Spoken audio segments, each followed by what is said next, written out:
Eu tenho certeza, meu Deus, que o Senhor tem algo reservado para a tua igreja nesta noite. Já falaste conosco, ó Pai, através dos louvores, das palavras. Meu Deus amado, eu cantava e prestava a Ti. Mas o maná do céu, a palavra do céu nos amarra. Eu tenho certeza que ela irá falar conosco, aos nossos corações. Pai, que Ele nos ouviu, é o que eu te pedimos. Hoje sim.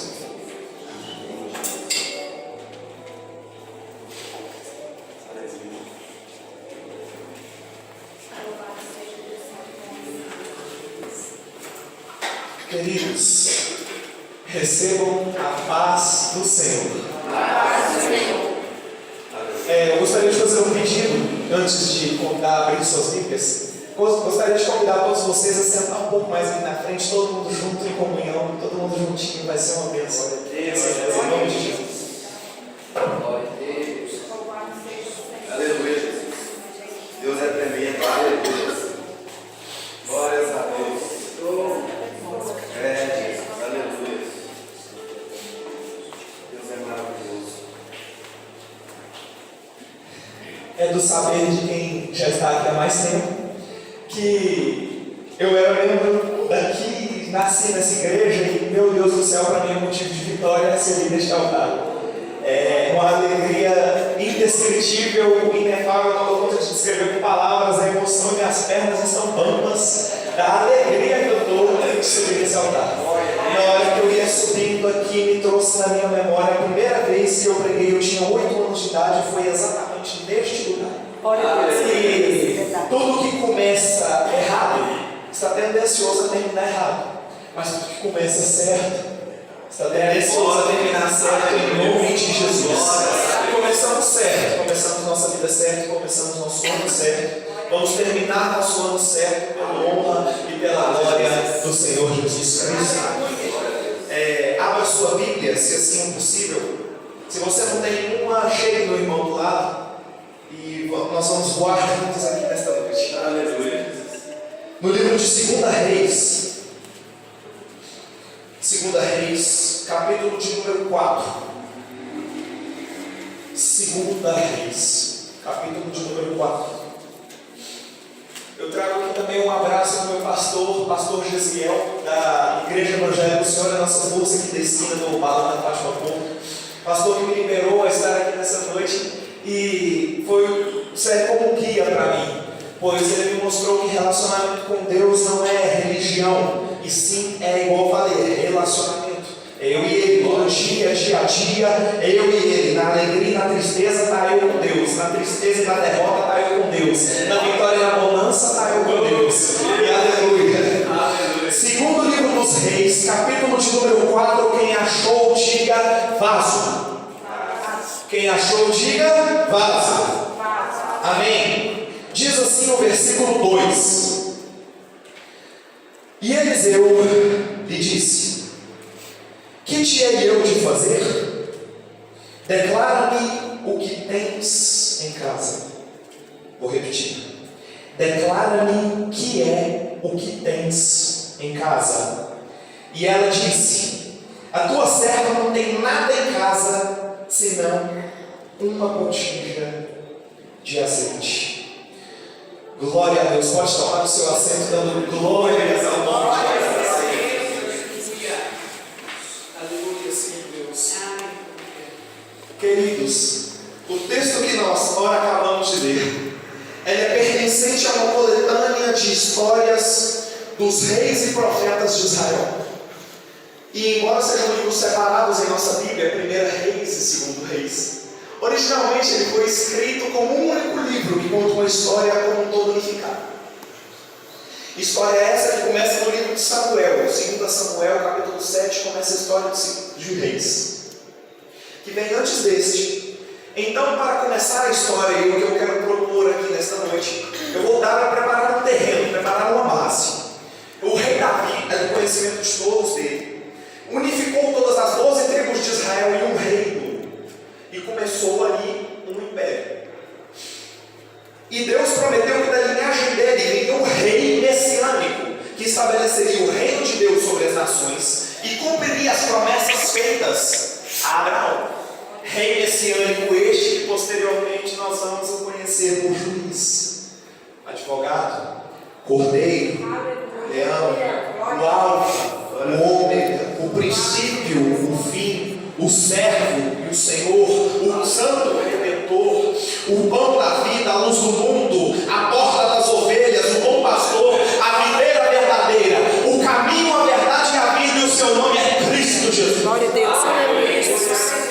Aleluia. Sendo assim, o livro dos reis conta a história da longa fila de reis que vieram depois de Davi, e de como nenhum deles fora este rei que Deus proferiu a Abraão, lá no livro de Gênesis, na história que a irmã leu, confirmação atrás da outra. Aleluia. E como nenhum deles cumpriu essa promessa, na verdade todos os reis que vieram depois de Salomão, que deu início a uma sequência de monarcas, todos levaram a nação de Israel diretamente para o desastre. Todos eles fizeram a maioria do que era mal aos olhos do Senhor. E o livro foi escrito para ter 5 movimentos principais, onde ele começa e termina em Jerusalém. Lembra que eu falei que o começo é certo, termina certo? Aleluia. Vamos lá. No início, o autor relata então o reinado de Salomão, no capítulo 1 e 2. Ele sucede a Davi no livro dos reis, primeiro livro dos reis. Ele sucede a Davi, recebe uns conselhos, mas conselhos estes que são bons, mas a gente não pode levar para toda a vida, porque são uns bons e tem outros do tipo, mate seus inimigos. E não foi bem isso que Jesus nos ensinou. Depois, logo em seguida, Salomão pede por sabedoria. Ele constrói o templo e se corrompe e tem o seu reinado cortado de si. Se corrompeu de tal maneira que, no momento da sua morte, ele se parece mais com o faraó do Egito do que com o seu pai Davi. A próxima sessão do livro, então, começa com Roboão, filho de Salomão, que age exatamente como seu pai, em uma história muito triste de ganância e sede de poder. Ele começa a trazer idolatria à nação de Israel, de ganância. Ele tenta aumentar os impostos para o trabalho escravo, e sobre a liderança de Jeroboão, as tribos do norte rejeitam essa ideia e criam um outro reino separado, onde a nação de Israel já não era uma só, já tinha divisões entre o reino do norte e o reino do sul. Esse reino do norte passou a ser conhecido como Israel do norte, e o reino do sul passou a ser conhecido como Judá do sul, ou pode conhecer-se como Israel e Judá, reino de Judá. E agora na história você tem o reino do sul e o reino do norte. O do sul sendo centrado em Jerusalém, e tem os reis da linhagem de Davi. E este novo reino do norte que tenta imitar a nação original de Israel, só que fazendo do seu próprio jeito. E nada que é feito do nosso próprio jeito não vale, não presta. Tem que ser do jeito dele, tem que ser da maneira dele, tem que ser do jeito que ele quiser. Aí vai dar certo. E este novo reino do norte, que agora vai ser chamado de Israel e tem a sua capital centrada na cidade de Samaria. Samaria passou a ser odiada. Nós vamos ver isso em várias histórias mais para frente, como por exemplo a mulher samaritana. O povo, quando queria ofender uns aos outros naquela época, chamavam uns aos outros de filhos de samaritano. Então ninguém não gostava da cidade de Samaria. Isaac, por quê? Porque tudo que começa errado está tendencioso a terminar errado. Jeroboão então constrói 2 novos templos para competir com o templo de Salomão no sul. O templo de Salomão era muito lindo. A palavra de Deus descreve que aquele templo ele tinha árvores de ouro com pedras preciosas e animais e anjos desenhados em todo o templo com paredes gigantescas e castiçais e plantas em todos os lugares. Então basicamente era uma representação do jardim do Éden, da queda que o humano teve. Era a representação do templo que Deus entregou para Davi, para Salomão construir. Porém, o reino do norte tentando fazer do seu próprio jeito, não aceitando o reinado maligno que Roboão começou, eles começaram a fazer 2 novos templos, um em Betel e outro em Dan. Estes 2 templos, então, eles colocam bezerros de ouro em cada um deles para, abrir aspas, representar o Deus de Israel. E a conexão aqui com o Êxodo 32 e o bezerro de ouro com o povo de Israel é estabelecida. A partir desse ponto a história vai e volta de norte a sul, contando então a trajetória de um rei do norte norte e a trajetória de um rei do sul. Conta o que um rei do norte fez, se foi agradável aos olhos do Senhor ou não, e conta também a história dos reis do sul. E preste atenção, eu preciso que você pegue toda a mensagem, porque eu sei que ela não está ruim. Eu sei que eu preciso que você pegue toda a mensagem, senão vai chegar no final e ninguém não vai entender. Dá lugar. Cada um deles teve cerca de 20 reis sucessivos, 20 reis do norte e 20 reis do sul, que ocuparam os seus devidos tronos. E cada vez que o autor apresenta o rei, ele avalia estes reis com alguns critérios. Que critérios são estes? Eles adoravam somente ao Deus de Israel ou instituíram a adoração a outros deuses? Segundo critério, eles confrontavam a idolatria que existia entre o povo. E o terceiro critério, eles permaneceram fiéis à aliança que Deus fez com Davi, ou se tornaram injustos, ou se tornaram corruptos. Segundo esses três critérios, o autor que escreveu o segundo Reis e primeiro Reis, ele descreve os reis, se eles fizeram o que era agradável ou não aos olhos do Senhor. E de acordo com esses critérios, o autor não encontra reis bons no norte de Israel. 0 de 20. 0 de 20. Nenhum dos reis de Israel naquele período foi bom, fez o que fizeram reto aos olhos do Senhor. Todos eles abriram mão da vontade de Deus e quereram as próprias vontades. Todos eles implantaram idolatrias e foram uns piores do que os outros. Até chegar ao ponto em que Israel atingiu seu ponto sem retorno e não teve outra saída a não ser com exílio para Deus tratar com aquele povo, com aquela nação. E então no sul de Judá, apenas 8 dos 20 reis recebem uma classificação positiva. Já teve uma melhora, mas ainda assim é menos da metade. Sendo eles Asa, Jeosafá, Jeoás, Amazias, Uzias, Jotam e Ezequias. Você percebe que no reinado destes homens não houve muitas coisas de complicação. Por quê? Porque quando o problema começava a chegar, eles sabiam a quem recorrer. Porque quando o problema começava a bater na porta, eles iam clamar a Baal? Não.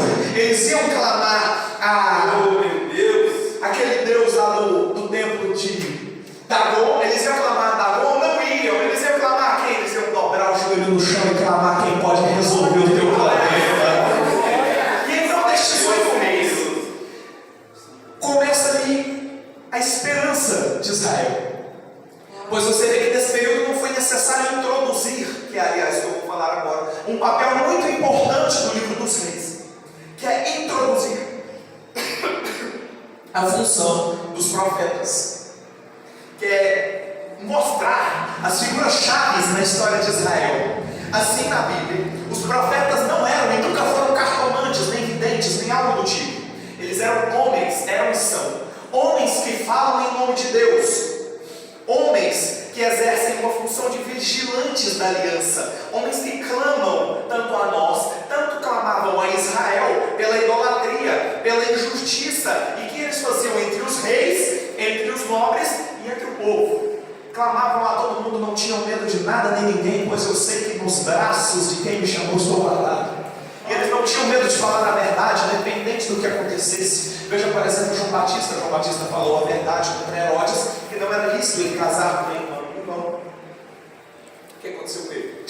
Teve cabeça decapitada. Porém, profeta que é profeta não tem medo do homem, pois a gente não tem medo daqueles que podem ferir o corpo, mas não podem tocar na alma. Eu tenho aquele que fere o corpo, eu tenho aquele que me dá o corpo, eu tenho aquele que me deu a vida, mas que tem todo e total controle da minha alma e do meu destino.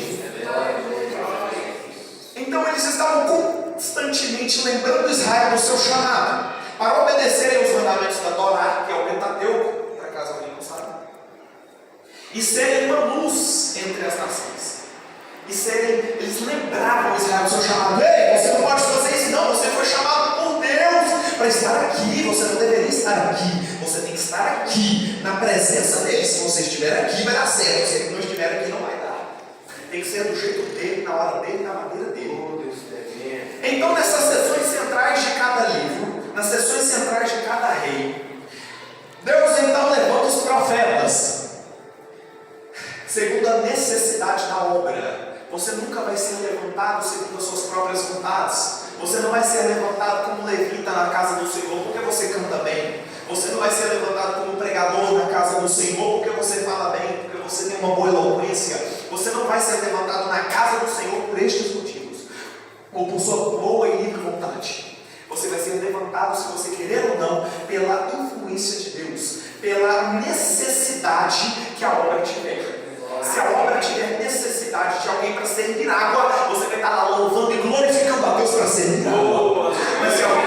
Mas se Deus também tiver necessidade de alguém para pregar para Deus e o mundo aí afora, você vai ser essa pessoa. Mas eu não tenho recurso, não quero saber. Deus levantou você, vai ser você. Aleluia.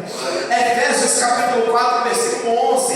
E Ele mesmo, Deus, deu uns para apóstolos, outros para profetas, outros para evangelistas e outros para pastores e doutores.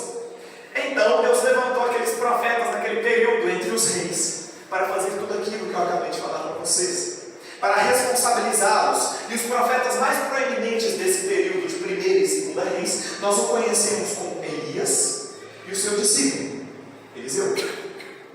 Elias era um homem selvagem, vivendo no deserto, e seu arqui-inimigo era o rei Acabe, o rei do norte Acabe, e a sua esposa Cananeia, que tinha por nome Jezabel, tinha por nome Amém. Quem está aí?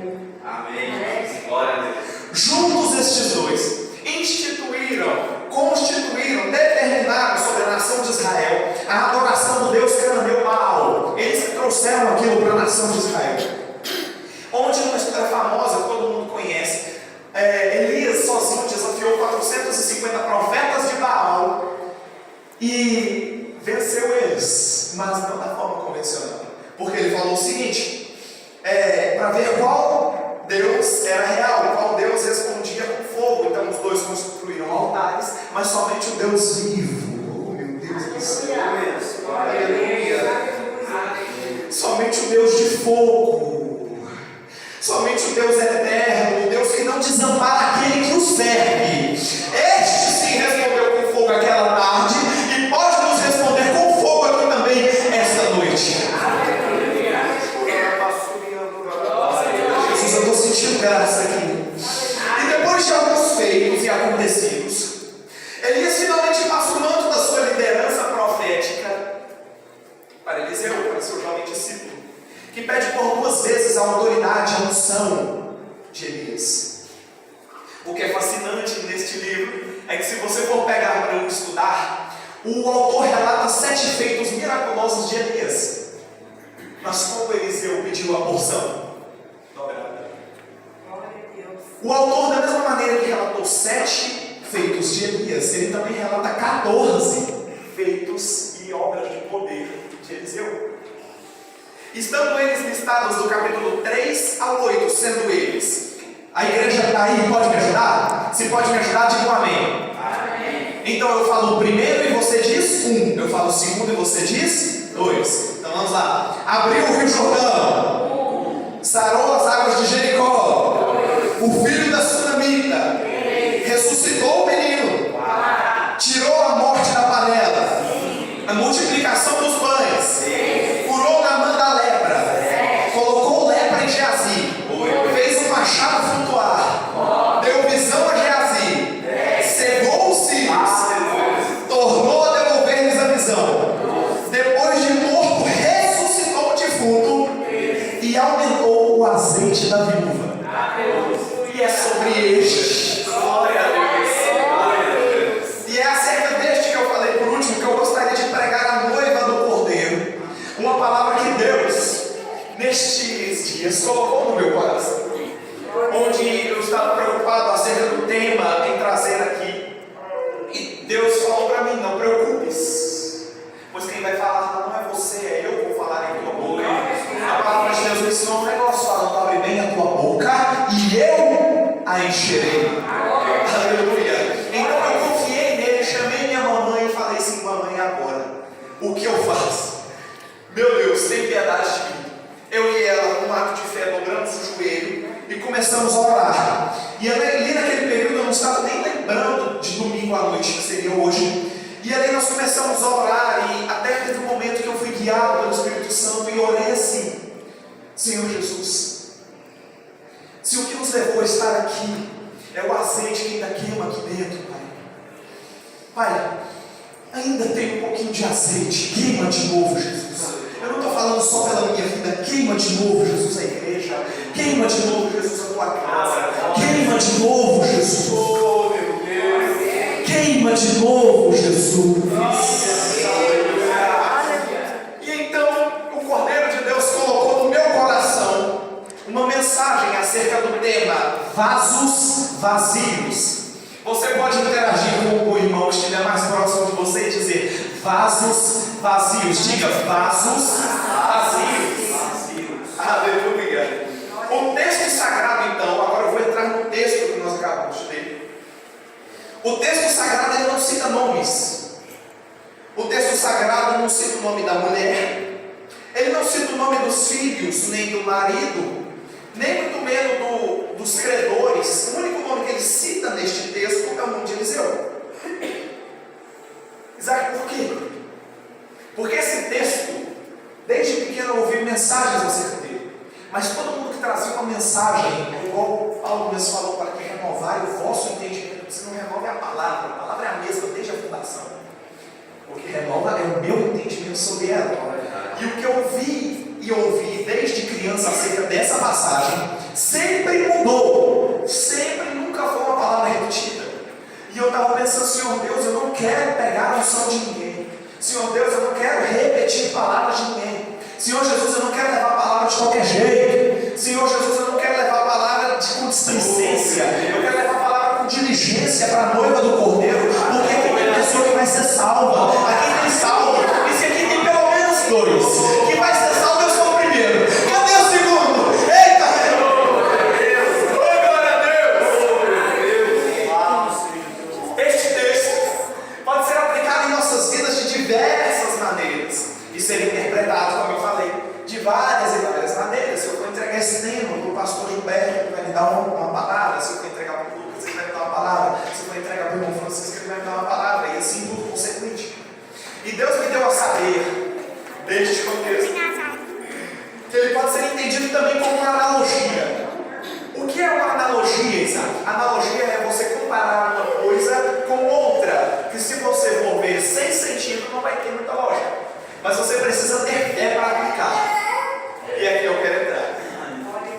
Eliseu era um homem notável, cheio do Espírito Santo. E estava certo dia em seus afazeres, até que algum dos seus moços chegou com uma notícia dizendo: Eliseu, um dos seus servos, homens e provavelmente amigo, morreu. Por quê? O versículo 1 de 2 Reis 4, se você não fechou sua Bíblia, você consegue conferir comigo. Que um dos filhos do profeta chamou a Eliseu dizendo: meu marido, teu servo, morreu. Ou seja, então ele era conhecedor de Eliseu. Há indícios que este homem conhecia Eliseu.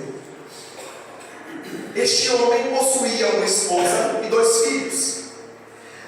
Há indícios que o marido daquela mulher era conhecido na obra daquela época e conhecido também por Eliseu, grande homem.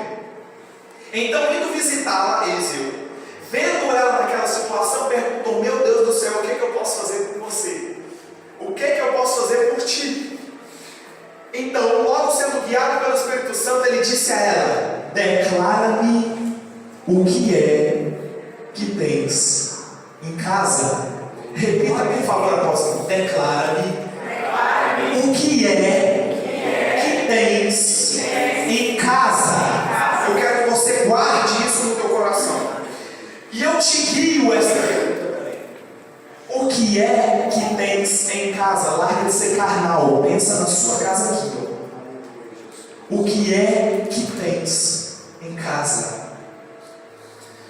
Para o cristão, a palavra casa, quando é utilizada na Bíblia, é o nosso corpo físico, abre aspas, ou não sabeis vós que sois templo do Espírito Santo?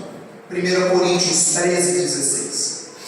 E a voz do próprio Deus perguntando para ela naquela tarde, naquela manhã, não sei que horário estava, porque o texto não relata, como que está o seu coração? Quando ele pergunta para ela, como é que está a sua que é que você tem dentro de casa?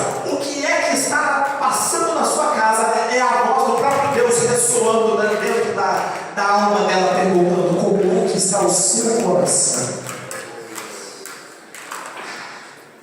E o Espírito Santo de Deus, representado pela botija de azeite, ele deve encher a casa, ele deve preencher toda a casa. E essa mulher tinha apenas uma pequena botija de azeite e nada mais.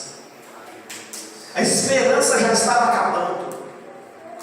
Ela só tinha uma pequenininha botija de azeite. Eu vou apressar, senão o tempo não vai permitir. Muitos dentre nós, estão satisfeitos e satisfeitas com mantimentos espirituais escassos. Muitos entre nós estão satisfeitos com viver no raso, estão satisfeitos em não sentir mais a presença gloriosa e restauradora do Santo Espírito de Deus. Muitos entre nós não sabem mais o que é falar em línguas, estão com a casa vazia, já não tem revelações mais da parte de Deus, já não vem milagres há tempos. Porque Deus mudou? Não. Porque a casa está vazia. A casa está vazia. E o próprio Jesus nos conta uma parábola que a dracma se perdeu dentro de casa. Ah, mas eu estou indo na igreja, mas está vazio. Você entra na igreja e não tem mais a presença. Qual foi a última vez que você arrepiou diante da glória de Deus? Qual foi a última vez que você levantou e falou: quer celular dando, sai pra lá, geladeira, mano, eu vou dobrar meus joelhos aqui, vou falar com quem pode, eu vou reclamar pra homem nenhum, não, eu vou falar com quem pode. Cadê os dons na sua vida? Cadê os frutos? Porque o fruto do Evangelho de Jesus não se conhece por dinheiro, nem prata, nem pelo tamanho da casa, nem pela marca do carro. O Evangelho de Jesus se conhece pelos frutos. Repita comigo: o Evangelho de Jesus se conhece pelo fruto. Que fruto você tem dado?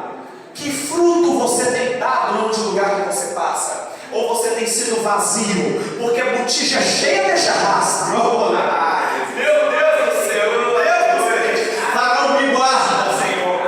Botija cheia deixa rastro. Crente cheio transborda em lágrimas. E eu aprendi isso, não foi de hoje. E eu sei que quando eu vejo na igreja o crente chorando, eu sei que a vitória está chegando. Porque a cantora ela já louvava: quem chora para Deus tem resposta.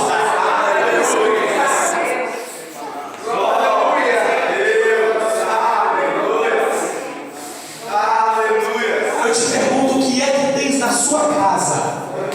O que é que tens na sua casa? Qual foi a última vez que você clamou por dons da parte de Deus? Os dons, eles estão aí. Vocês não se dizem pentecostais? Então cadê os dons em nosso meio? Cadê os dons de curar? Os dons de profetizar?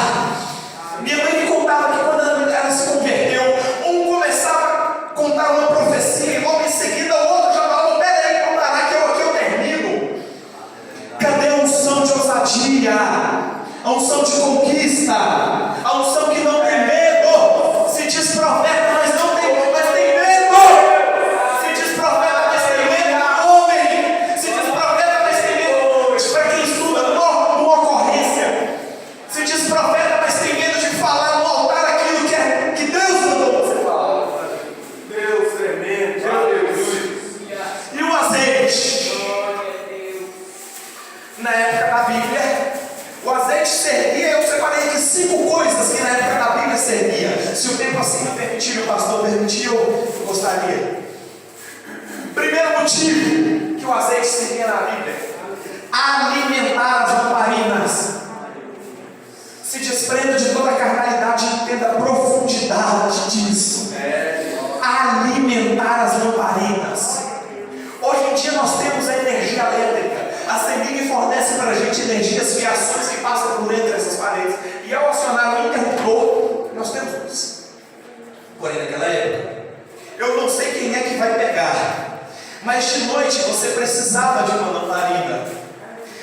E não tinha querosene, não tinha o álcool para a gente conseguir abastecer. Então eles tinham que abastecer ali a lamparina com azeite de oliva.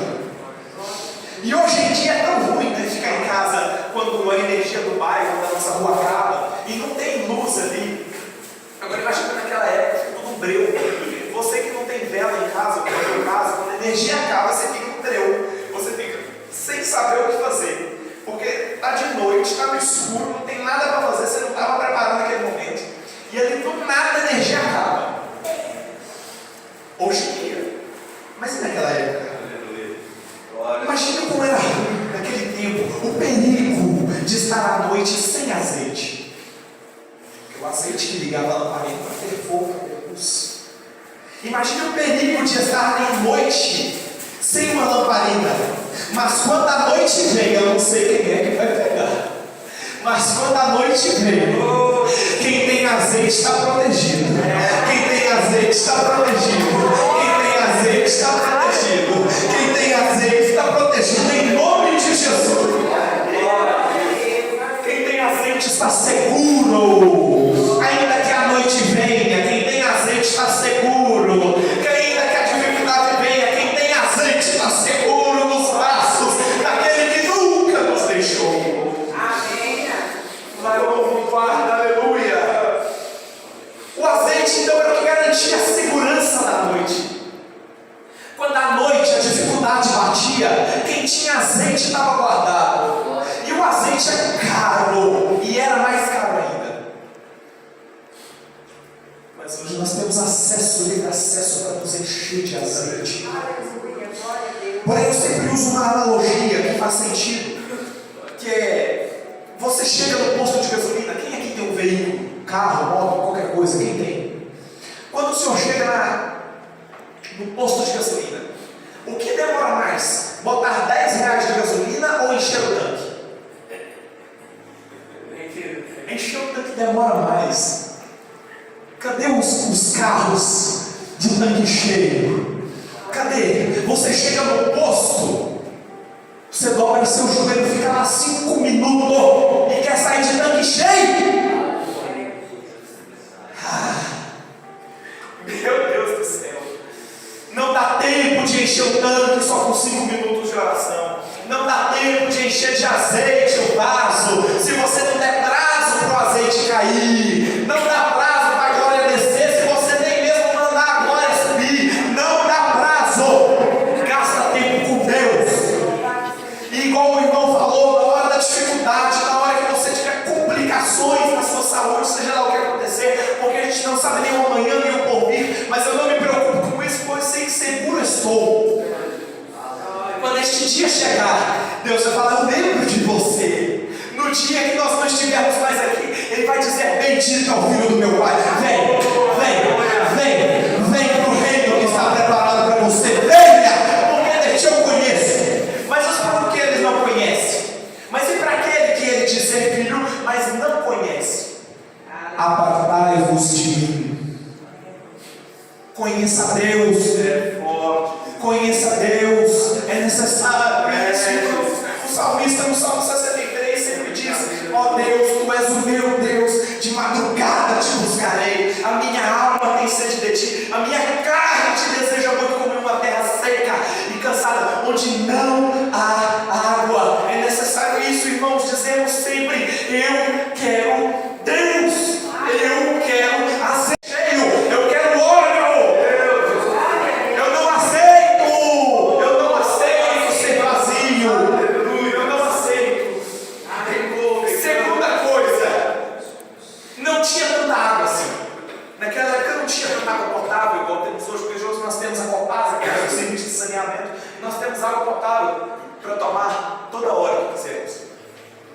Então, como não tinha tanta água assim, as receitas não podiam ser, por exemplo, 2 xícaras de água. Não podia ter isso, porque, nossa, ia gastar demais uma água preciosa, que eles iam demorar dias para beber.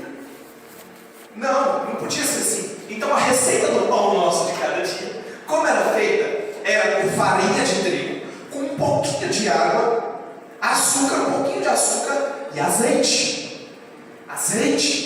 Então o azeite era o que garantia a comida diária. Meu Deus do céu, você não pegou.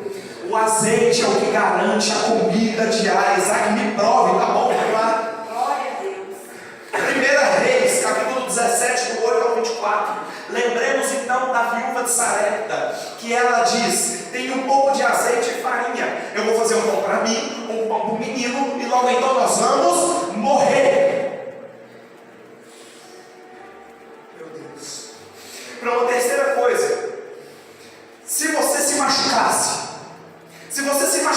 hoje em dia, o remédio é misturado no álcool, entre outras áreas e várias substâncias. Mas naquela época, a matéria-prima para se misturar remédio era o azeite. Veja, por exemplo, Lucas 10, versículo 25 ao 37. Nós temos ali relatada a parábola do bom samaritano. O bom samaritano vê um sujeito que está quase morto na entrada da cidade. E aí o que o samaritano faz? Coloca azeite nas feridas dele. O azeite que você tem, você consegue derramar ele sobre a vida do enfermo. O azeite que está sobre a sua vida, mediante uma oração, uma posição de mãos para quem tem autoridade, mediante uma posição de mãos, mediante uma oração de fé. O azeite que está na sua vida pode transferir para o azeite da outra pessoa que talvez esteja acabando, pode receber a faísca que está ali, que está quase morrendo, mas o azeite que ainda tem na sua vida, por mais que seja pouco, consegue encher os vasos, que não são poucos, e os vasos vão sendo enchidos. Oh meu Deus! Através do azeite que está na sua vida, o azeite, a unção que está sobre a sua vida, consegue trazer sobre a vida de outras pessoas a cura. Há muito poder na oração. Quando se tem azeite, quando se tem azeite. Para uma quarta e penúltima coisa, o azeite era a matéria-prima para produzir perfumes. Glória. Naquela época eles não tomavam banho todos os dias. Ou como eu falei, não tinha nem muita água para ficar tomando banho. Quer dizer, para ficar trazendo e usando receitas, sem tirar para ficar tomando banho todo dia, gastando água assim, porque era muito distante, geralmente, a distância entre o rio e a casa. Então o importante é trazer um pouco de azeite perfumado e ungir a minha cabeça, ungir o meu corpo, para dar uma disfarçada no cheiro. Ungir a minha cabeça, ungir o meu corpo, para eu estar com o cheiro do azeite. Não do azeite, mas do perfume. Vou repetir porque você não entendeu. Ungir a minha cabeça, ungir o meu corpo, para que eu esteja com o cheiro. Glória a Deus, aleluia. Com que cheiro você fala? Glória a Deus, aleluia. Eu entrei aqui com o cheiro, exalando o Espírito Santo de Deus. Tem até aquele louvor que fala: eu quero ser o seu bom perfume, ó Deus, olha a profundidade. Glória a Deus. Aí vem então Davi, escrevendo o Salmo 23 e diz: unge a minha cabeça com óleo e o meu cálice transborda. Então o azeite, ele é sinal de estar bem-vindo, ele é sinal de ser bem-vindo. Isaac, me prove quando eu leio João, capítulo de número 12, versículo de número 3. Então Jesus vai entrando para confraternizar com os seus discípulos. Então Maria, tomando um arratel de perfume de nardo de muito valor, ungiu os pés de Jesus. Ungiu os pés de Jesus. E enxugou-lhe os pés com os cabelos. E encheu-se a casa do bom cheiro.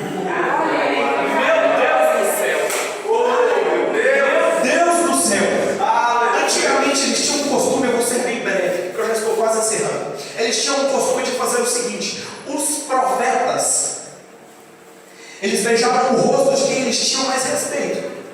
Agora, quando eram profetas e rabinos, eles beijavam as mãos. Agora, quando era rei, eles beijavam os pés. Então, peraí, você não entendeu. O que Maria fez? Beijou os pés. Então todo mundo começou a falar: mas o azeite é caro mesmo. Porém, Jesus estava falando assim para eles: na hora que eu entrei aqui, vocês nem sequer beijaram meu rosto para falar que tem respeito. Essa mulher, desde a hora que eu entrei aqui, ela já está falando: ele é rei. Todo sempre.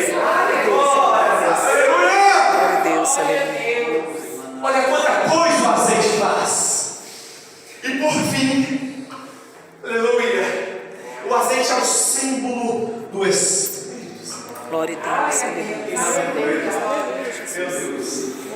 Então, por isso, o coroamento do rei, ele era precedido por uma unção. Vejamos Saul, vejamos Davi. O rei, ele era ungido. A palavra em hebraica para ungido é Mashiach, que vem da onde a palavra Messias. Eita Jesus. Então, o rei, os profetas, e quem era ungido? Quem era e quem é ungido?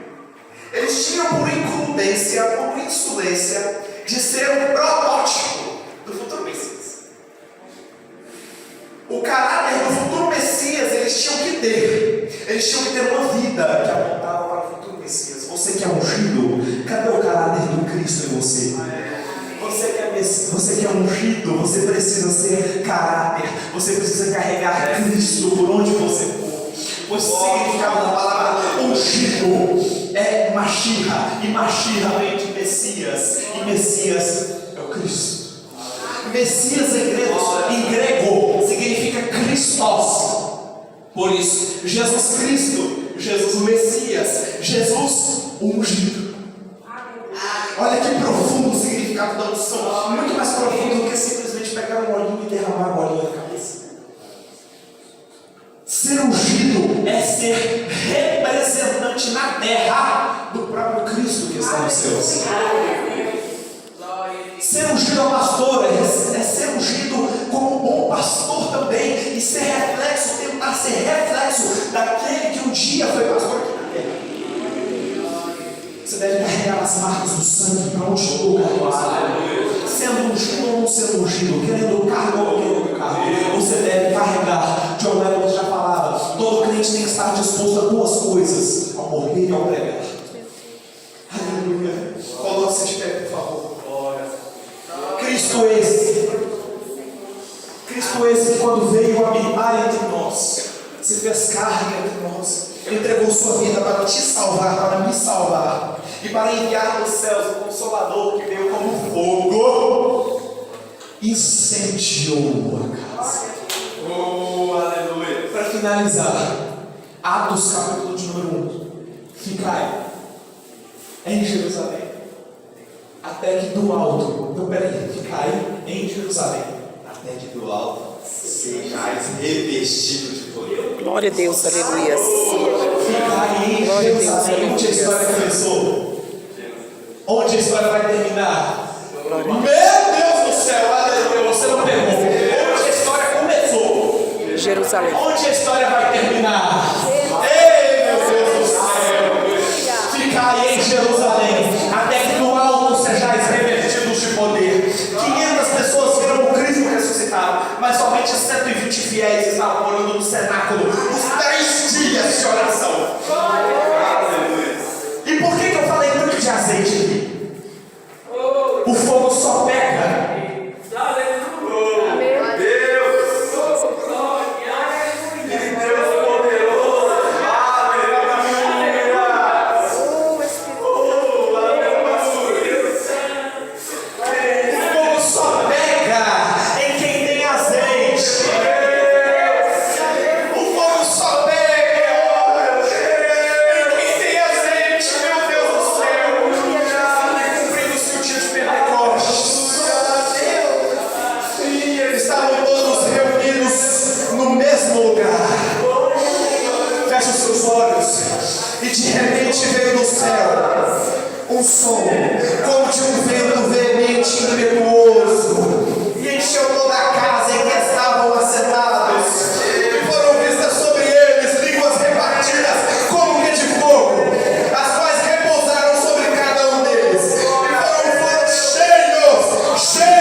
azeite não falte mais em nossas botijas. Que o azeite não falte mais dentro da tua casa. E depois dessa palavra eu te pergunto: o que é que tens em casa? Substitui o vazio pelo Espírito e sua vida vai mudar. E assim como o vazio da casa daquela mulher foi sarado, o vazio da tua vida será sarado também. O vazio da tua vida será sarado. Aleluia.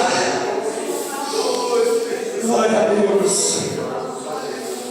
E eu agradeço a minha riquíssima oportunidade. Não deixou a sede acabar. Se você sentiu a presença do Espírito Santo, segundo esta palavra, e quer entregar sua vida para Jesus, quer se reconciliar com Jesus, dê um passo à frente, estou te esperando. Venha aqui na frente, entregue sua vida a Ele. Não aceite entrar no mundo frio e voltar gelado. Vem para Jesus, vem entregar sua vida para o Mestre, vem confiar sua história nele. Vem entregar sua vida para Jesus.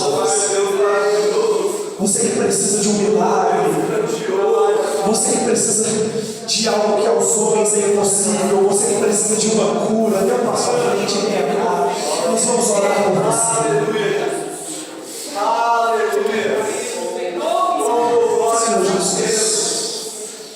Senhor Jesus, Pai, neste momento aqueles que estão precisando de um pouquinho mais de azeite, vem. Aqueles que estão precisando de um pouquinho mais de unção, que estão precisando pegar fogo de novo, dê um passo à frente, venha que eu vou orar, nós vamos orar pelo Senhor.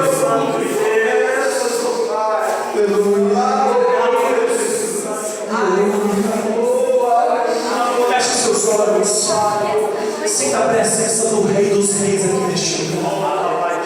Sinta a presença dele neste lugar. Feche os seus olhos na lugar e comece a clamar. Eu vou orar juntamente com você. Senhor Jesus, Pai, neste momento estão aqui corajosos que vieram, que estão precisando, Jesus, de ajuda espiritual, que estão precisando, Jesus, encher um vaso, que estão precisando, Senhor Jesus, de um renovo, estão precisando, Jesus, nascer novamente aquela vontade, aquela sede, mas eles se dispuseram a estar aqui nesta noite, se dispuseram, Senhor Jesus, a estar aqui na tua presença e estão com humildade de espírito para te pedir, Senhor, faz de novo.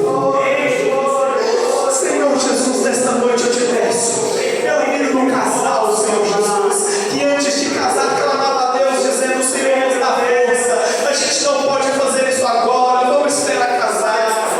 Senhor Jesus, pela vida dos pastores, Jesus, que estão planejando colocar a sua congregação para orar mais. Senhor Jesus, eu oro agora pela vida dos obreiros, pelos futuros profetas que estão aqui, que estão orando, Senhor Jesus, pelos seus filhos e pelos seus mães, pelos seus pais. Senhor Jesus, todos aqueles, meu Pai, que abriram mão da sua própria vontade para estar aqui nesta noite e estão clamando por um pouquinho mais de azeite, Jesus, dá dons. Dá dons, meu Pai. Enche, Jesus. Enche, Jesus. Meu Pai, eu te apresento essas vidas, estas mãos. A mesma graça que te atraiu é a mesma graça que vai te sustentar. Ele nunca vai deixar o justo desamparado e a sua descendência mendigar o pão. Estaremos firmes com ele até que ele venha. E você que deu um passo à frente, coloque a mão no seu coração agora. Em um passo de fé, liga seu pensamento lá no trono da graça. Igreja, estenda as suas mãos e repita após mim: Senhor Jesus, neste momento eu clamo, eu te peço, acende outra vez a chama do teu Espírito na minha vida. Eu quero ter dons, eu quero ter dons de profecia, eu quero ter dons de línguas, eu quero falar em mistério, eu quero sentir a tua presença, Senhor Jesus, acima de tudo. Fale comigo, Senhor Jesus, acima de tudo. Eu necessito da tua presença. E todos que estão aqui na frente, levante a sua cabeça, pois o Cristo Redentor está com você até o dia. Levante a tua cabeça, pois Jesus está contigo, Ele não vai te deixar. E ainda se vier as noites traiçoeiras, se a cruz pesar, Cristo estará contigo. Aleluia. E eu agradeço a minha rica oportunidade. E pode voltar para o seu lugar.